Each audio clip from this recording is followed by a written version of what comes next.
오늘은 선지서 변론 9번째 시간입니다. 다니엘 변론 3번째 시간인데요.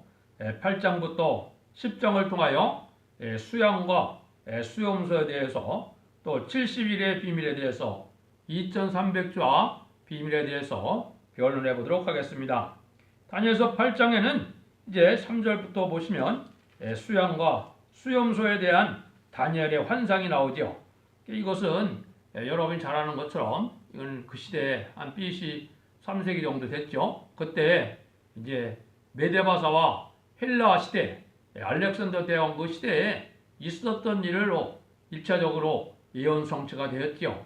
그럼 그때 일을 우리가 지금 잘 안다 해서 큰 도움이 되지 않습니다. 그건 인간 중물에 되어질 일을 또 말씀드린 건데 그걸 중심으로 말씀을 변론해 보도록 하겠습니다. 3절을 먼저 보시면 내가 눈을 들어 본즉 강가에 돛불 가진 수양이 있었는데 그 돛불이 다 길어도 한 뿔은 다른 뿔보다 길었고 그 긴 것은 나중에 난 것이라.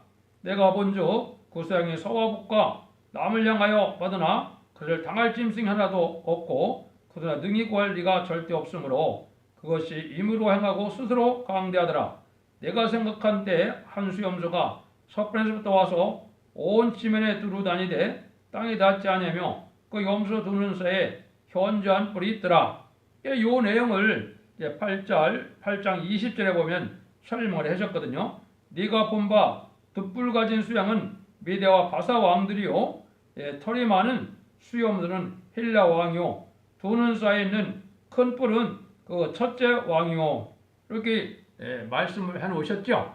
이건 그때 당시에 이제 메대 바사와 헬라 시대의 일이고 또 알렉산더가 죽은 후 여기에 쭉 이제 8절이나 9절에 보면 네 나라로 나눠져서 통치하는 시대가 있었다 이런 거를 설명하면서 이것도 물론 인간 중에 되어질 일들을 말씀하신 것인데요. 이 세력이 결국 어떤 세력이 되느냐, 이 세력은 인간 중에 두 가지 세력으로 나누어질 것을 보여준 겁니다. 여기에 이제 메데바사는 바로 동방 역사를 통하여 에덴 동산이 회복되는 그런 일들에 이제 도와주는 그런 역사로 나타나는 나라가 있고 또 여기에 헬라라고 표현이 되어 있죠. 헬라는 이제 그 마지막 때에 세상을 망치게 하는 그 나라들을 뜻했습니다. 그 망치게 되는 이유는요. 이제 헬라라고 여기 표현이 되는데 헬라 문명이라는 것은 지금 많은 이제 강대국가나 선진 국가가 문화가 많이 발전할수록 기독교가 번성을 했지만은 타락을 하게 됩니까? 안 타락을 하게 됩니까? 타락을 하게 될 걸 얘기한 거거든요. 그래서 믿음으로 미영불소 네 나라를 보더라도 미국에는 신령한 교회도 많고 물론 부패하는 교회도 많지만은 다른 나라들은 신령한 교회를 찾아보기가 어렵지 않습니까?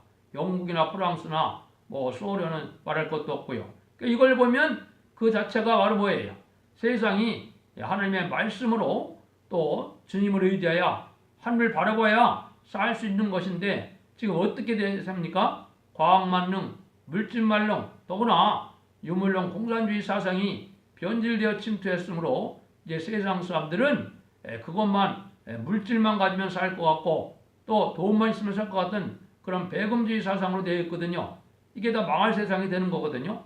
이런 일들이 있을 때 그 두 세력이 싸움이 일어나서 이제는 헬라 세력을 멸망시키는 날이 올 때 그것이 인간 종말의 새 시대가 회복되는 것임을 말씀했는데요.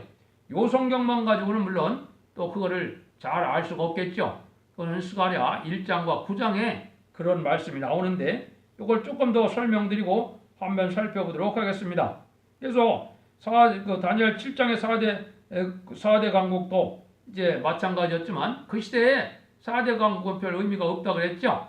인간 종말의 4대 강국인 네 나라가 미영불소가 유엔 안전보장의 이스라엘의 거부권을 가진 네 나라가 이 시대에 할 일을 얘기했다는 것은 마찬가지로 메데바사는 예루살렘 성전 복구 역사는 이스라엘 회복 역사를 뜻했고 그러니까 메데바사에서 이제 바사왕 고레스가 나타나서 예루살렘을 복구하는 역사는 인간 종말에 이제 바벨론화된 세상에서 새 시대가 이루어지는 그런 일을 뜻했고 또 여기에 보면 또 헬라 세력이 있는데 헬라 시대는 예루살렘 시대 박해를 받게 됐고 또 왕국 건설의 운동을 방해하는 일, 또 하나님의 성전에 제사를 못 지게 하는 일, 그런 일이 있었죠. 이런 일들이 인간화가 되어질 것을 보여줘서 이제 하나님이 이제 한 나라를 택해서 선지국가의 동방 역사를 종들이 나타났을 때 방해 세력으로 나타날 것을 보여줬습니다. 그래서 이제 우리나라가 바로 이제 왕권의 삶을 가진 선지국가인데요.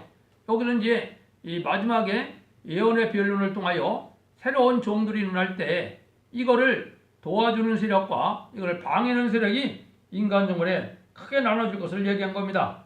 가장 방해하는 세력은 누구겠습니까? 그건 공산당의 세력이고도 그 다음에는 물질 문명이 발달해서 아까 말씀드려서 과학 문명으로 이제는 세상을 살아가려고 하는 사상들이 하나님 앞에 대적이 되는 사상이 된 거거든요. 그러면 그거를 말씀드리려고 하면 스가랴 1장에 이것이 또 뭐로 표현이 되느냐? 네 뿔로 표현이 되었습니다. 이게 네 나라를 자꾸 얘기를 하죠. 이게 계시록 7장 1절에서 그렇고 네 나라가 이게 가장 주도적인 나라 할 것을 예금내고도 스가랴 1장 18절에 보면 내가 눈을 들어본 즉 네 뿔이 보이기로 이에 내게 전세계 묻되 이들이 무엇이니까 내게 대답한 이들은 유다와 이스라엘과 예루살렘을 해친 뿌리라. 유다와 이스라엘과 예루살렘을 해친 뿌리라고 그랬죠. 해하는 세력이라 이 말입니다. 그래서 물질 문명이 기독교 사상을 약화시키고 기독교 사상을 속화시키는 이런 일들을 할 그 문명 국가임을 우리가 알 수 있는데, 근데 이때 이제 다시 내공장이라는 그 사명자들이 등장하거든요. 요거는 이제 계시록 7장 2절에 다른 천사와 마찬가지로 하나님의 왕권을 할 사명자들을 뜻한 겁니다. 근데 요게 이제 둘이 싸움이 일어날 것을 얘기했는데 이 내공장이 그 뿔들을 이제 쳐서 없앤다 이런 표현으로 되어 있거든요.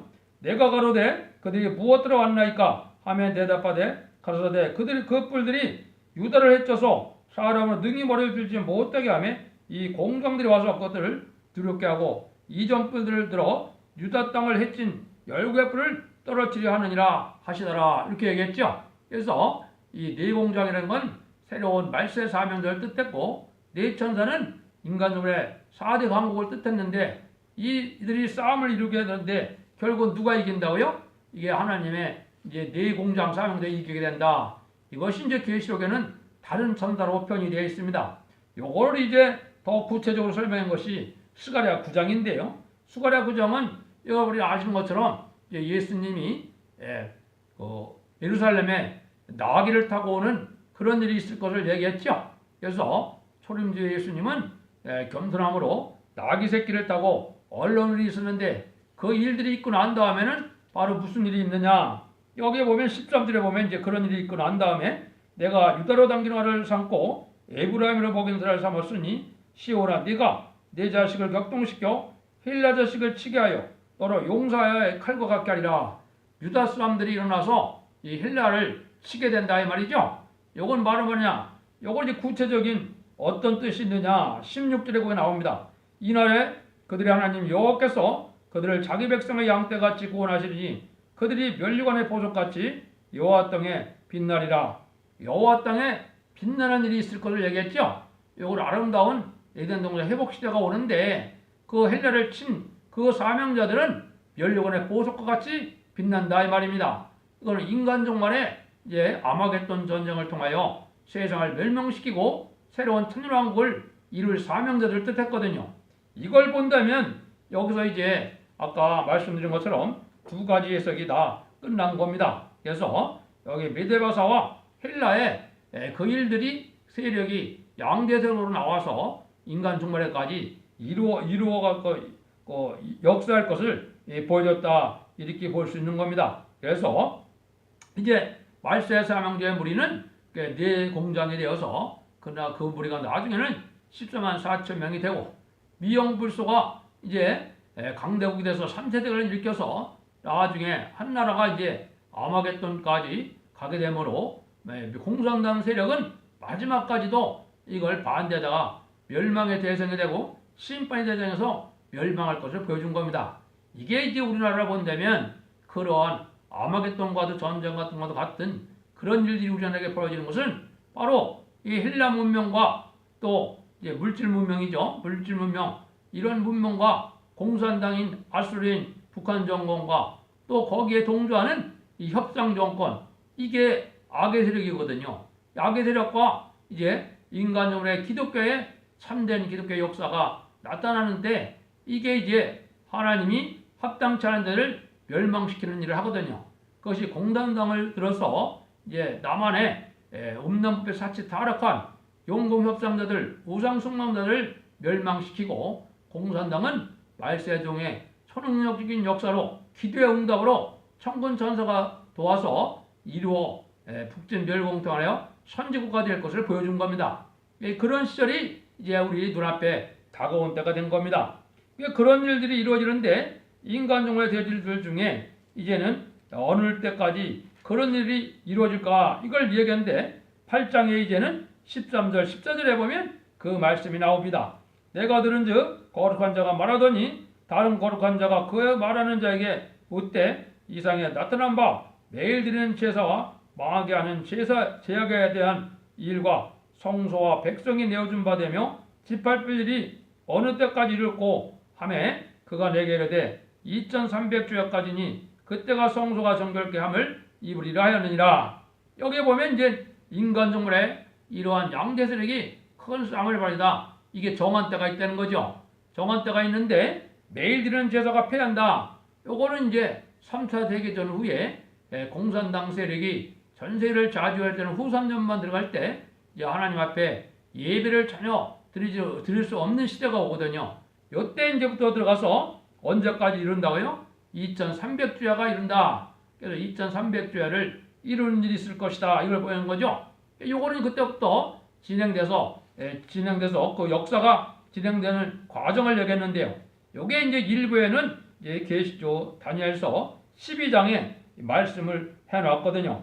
다니엘서 10장 11절에 보면 매일 드리는 제도를 피하며 멸망한 물건을 세울 때부터 1290일을 지날 것이요. 또 기다려서 2335일을 이루는 그들은 복이 있으리라. 요게 이제 두 가지가 나와 있죠.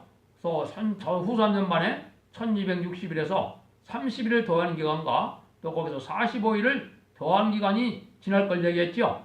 요거는 이제 계시록 16장에서 이제 대접장의 30일과 아마겟돈 45일을 얘기한 거거든요. 이런 기간이 지나는데 그걸 다 합해도 2300주회가 안 되죠. 그러면 965일이 남게 되는데 그 965일은 이제는 표받은 자가 멸망하는 아마겟돈까지 갔다가 아마겟돈 후에 세상은 용기가 꽉 차서 쌓일 수 없는 곳이 되겠죠. 그래서 그것이 정결케 되는 기간이 있다 이 말입니다. 그걸 이제 인간적으로 계산해 보면 965일이 나오는데요. 그럼 그 기간은 하나님이 이 세상을 재창조하고 정화시켜서 예전선을 회복시켜주는 그런 기간이 되거든요. 그 일까지 이루어질 때가 2300주야라 이 말입니다. 요거를 이제 계시록 15장 8절에도 보면 이렇게 말씀하셨거든요. 하나님의 영광과 능력을 인하여 성전의 연기가 참해 일곱 천사의 일곱 재앙이 마치기까지는 성전에 등이 들어갈 자가 없더라. 일곱 천사의 일곱 재앙은 이거는 대접장을 뜻했죠. 이 대접장이 완전히 끝나고 정한 때까지 성전에 들어갈 수가 없다 그랬죠. 이거는 바로 뭐예요? 이제 아마겟돈이 끝나면 세상에는 마귀가 없는 세상이 되죠. 그러니까 이 세상은 성산이 되고 성전이 되고 성소가 된다 이렇게 표현이 되는 겁니다. 왜? 마귀가 없는 거룩한 세상이 되는 거기 때문에요.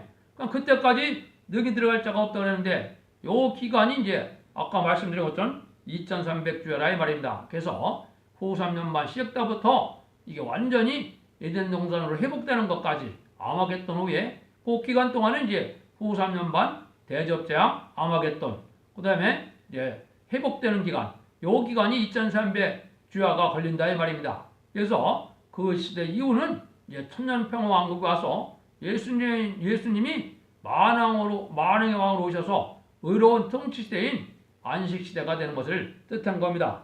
이걸 이제 우리에게 가르쳐준 것이 다니엘서 8장입니다. 이 일들이 다 보면 뭐라 해요?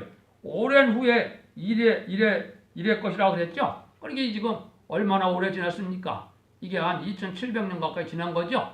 그런 일들이 이제 BC 3, 4기경에 이제는 응하고 난 다음에 이제 이러한 세상의 역사가 진행되고 오다가 이제는 4대 강국이 나타난 때가 인간 종말인데 4대 강국은 아시는 것처럼 1948년도에 그때 등장이 됐죠. 그때부터 이제 인간 종말이 되어서 이런 문명이 발달해 오다가 이 문명 세상과 이 기독교 사상으로 이제는 싸움하는 일이 벌어질 것을 인간 종말에 그런 건데요. 그런 그 과정에 이제 유물론, 무신론, 공산주의 사상이 나타나므로 악한 세력이 이 땅에 등장하므로 악한 일들이 이 세상에 이루어질 걸 얘기하고 그 악한 무리들을 없애는 마귀의 세력을 없애는 일들이 인간으로 되어질 일들을 설명한 것입니다. 그것을 이제 우리에게 알려주고 또 이제 한 가지 비밀을 여기 말씀하시죠. 다니엘서 9장인데 거기 여러분이 잘 아는 것처럼 70일의 비밀이 이제 거기에 있습니다. 거기에 보면은 9장 24절에 보면 네 백성과 네 거룩한 성을 하여 70일에로 기한을 정하였나니 허물이 마치며 죄가 끝나며 죄악이 영속되며 영원한 의가 드러나며 이상과 예언이 응하며 또 지극히 거룩한 자가 기름 부음을 받으리라. 그러므로 너는 깨달아 알지니라. 예루살렘을 중건하는 여왕이 날 때부터 기름 부음을 받은 자 곧 왕이 일어날 까지를 7일에와 60일에가 지날 것이요. 그때 그 곤란한 동안에 성이 중건되어 거리와 해자가 이를 것이며 62일에 후에 기름 부음 받은 자가 끊어져서 없어질 것이며 장자 한왕의 백성이 와서 그 성과 성을 획발하니와 그 종말에 홍수에 엄물된 것 찌같을 것이며 또 끝까지 전쟁이 있으니 황폐될 것이 작정이 되었느니라. 이 작정이 되는 날들이 이렇게 정해진 것이 72일에로 정해져 있는데 72일에 계산하는 방법을 여기 얘기했죠. 7일에는 이제 77이 49년을 뜻했고 그 다음에 62일에는 434년이 되겠죠. 그 다음에 마지막 한일회가 되면은 이제는 또 7년이 남아있죠. 그래서 이 일들이 벌어지는데 고레스 왕이 등장해서 이제는 성전을 건축하라 해서 건축할 때까지가 이제 49년이 지나고 또 예수님이 기름 부음 받은 자가 오셔서 기름 부은 자가 끊어지는 때 그러니까 예수님이 이제 기름 부음 받은 자가 되어서 메시아로 이 땅에 오심으로 이제 요한복음 11장에 보면 이제 예루살렘에 낙이 타고 올라가는 일이 있었죠. 그 다음에는 이제 십자가에 못 박혀 들어가셨다. 그래서 기름 부음이 끊어지는 기간이 또 있죠. 그래서 예루살렘에 이제 낙이 타고 오는 날까지 해서 이제는 483년이 지난 겁니다. 7일에와 62일에서 69일에가 지난 겁니다. 그러니까 예수님이 들어가시고 난 다음에 이제는 마지막에 인간 종말에 전선년만 후삼년만의 역사가 나와 있죠. 그때까지는 알 수 없는데 하나님 이방인의 수가 찰 때까지라고 그랬죠. 그것은 충분한 수라 그랬는데 이건 나중에 14만 4천 명의 수가 차면은 이제는 끝이 오는 겁니다. 14만 4천 명이 차게 되면은 3차 세계전이 일어나서 후삼전번으로 들어가는 역사가 진행되거든요. 그때가 바로 휴거되고 그럴 시간임을 알려준 거거든요. 그런 일들이 이때까지 이루어질 거를 얘기를 한 겁니다. 그래서 이방의 때가 이제 다 지나가서 마지막 한 일에만 남았다. 그 다음에는 천왕국 시대가 올 것을 얘기를 했다 이 말입니다. 이런 일들이 대부분 예언의 말씀이라는 게 뭡니까? 역사를 주관하시는 하나님이 역사가 어떻게 흘러갈 거를 예언한 거거든요. 이런 일들이 지금까지 말씀대로 응하고 이루어져 왔다 이 말입니다. 그런 일들이 이제 이루어지다가 또 이제 10장에서 다니엘의 환상을 또 보죠. 그래서 환상은 이제 10장 5절에 보면 그때 내가 눈을 들어 바라본 주 한 사람이 샘포옷을 입고 허리에 우바스 정금을 띄었고 금은 황호 같고 꼴은 복경빛 같고 그 눈은 햇불 같고 그 팔과 발은 빛난 녹고 같고 그 말수는 우레 소리 같더라. 이런 얘기를 하시죠. 여기 오랜 일에 지나고 난 다음에 후의 일이라 이렇게 말씀했는데 이게 이제 재림의 주를 말씀하신 거죠. 이걸 다시 이제 마태복음 17장에 보면 베드로와 야고보와 요한을 데리고 변화산성에 올라갔을 때 예수님의 많은 모습을 보여주었죠. 그 다음에 계시록 1장에서 이제 사도 요한이 끝까지 살아남았죠. 대부분 사도들은 AD 3, 4세기경에 거의 다 죽었죠. 그래서 AD 70년이 차기 전에 거의 다 죽고 이제는 사도 요한만이 살아남아서 이제는 쫓겨나서 반모성을 쫓겨난 다음에 이 계시록을 쓸 때 예수님의 만행의 몸으로 오시는 모습을 보여줬죠. 그 모습과 여기 말씀한 것과 똑같죠. 이거 이제 재림의지로 오실 때는 만행의 왕으로 오실 주님을 말씀한 겁니다. 이런 일들이 오랜 세월 동안 지나가서 이러고 난 다음에 이루어질 걸 얘기한 거죠. 그래서 그런 일들이 그런 것은 하나님이 하실 일이 있기 때문에 그런 건데 그거는 이제 이 시대는 마지막 때 왕권 받은 종들의 수가 차야만 재림의 주가 오실 수가 있기 때문에 그 마귀의 세력을 그때까지 허락해서 악한 세상에 되게 하셨다가 세상을 심판하고 만왕의 왕이로 오시는 예수님 오실 때는 마귀가 무조건이 갖춰짐으로 마귀가 없는 세상을 이루어서 천년평왕국 시대를 이룰 것을 보여준 겁니다. 그래서 오랜 후의 일이라는 것이 바로 그 시절로부터 하면 참 오래됐죠. 그래서 그 시절이 흐르면서 지금은 인간 종말이 되었으므로 인간 종말이 되어진 것 중에 가장 큰 징조가 확실한 징조 중 하나가 바로 뭡니까? 이 예언의 말씀의 비밀을 다 햇빛까지 깨닫게 하심으로 그걸 변론하게 하는 일이 인간의 마지막 때입니다. 그래서 그 변론대로 순종하면 복을 받고 변론대로 순종치 아니하면 멸망하여 세세를 갈 수 없다.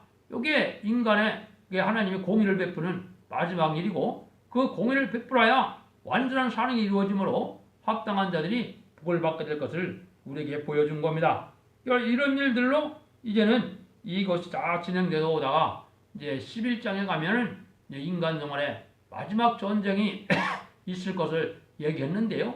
그게 이제 계시록의 중심이 되겠고 12장에서는 이제 지혜 총명을 받은 종이 나타나는데 다니엘이 이제 지혜 총명 받은 종인데 세상에 하나님이 이제 말세의 보배를 완전히 깨닫고 전하게 할 이 말세 종을 예표했다 이렇게 볼 수 있는 겁니다. 그래서 그런 일들로 이 땅에 이제는 하나님의 역사가 진행될 것을 보여줬는데 그래서 메시아의 초림주와는 달리 이제 재림주는 이런 신앙 준비가 있어야 영접할 수 있음을 우리가 알아야 되는 겁니다. 그런 신앙 준비라는 것이 이제 원자와 자원제를 해결받고 마태복음 25장에서는 등불 준비와 기름 준비로 되어 있죠. 등불 준비는 이제 앞을 호원히 알 수 있는 예언서가 밝혀져서 말씀을 잘 깨달아 말씀 무장을 하는 것을 뜻했고 이런 기름은 이제 기도를 많이 함으로 성신 충만을 받아서 그 환난 때 그 기도의 능력으로 이제는 환난장에 하나님의 절대적인 보호와 참으로 역사를 받음으로 이제 재림의지를 영접할 수 있는 것을 뜻했거든요. 그런 신앙 준비를 해야 재림의지를 영접할 수 있다는 것이 이 시대의 이제 마지막 비밀이 되겠습니다. 그런 일들을 통해서 여러분들이 이제 각성을 받아서 신앙 준비를 하는 그런 종들이 되기를 예수님으로 간절히 축원드립니다. 감사합니다.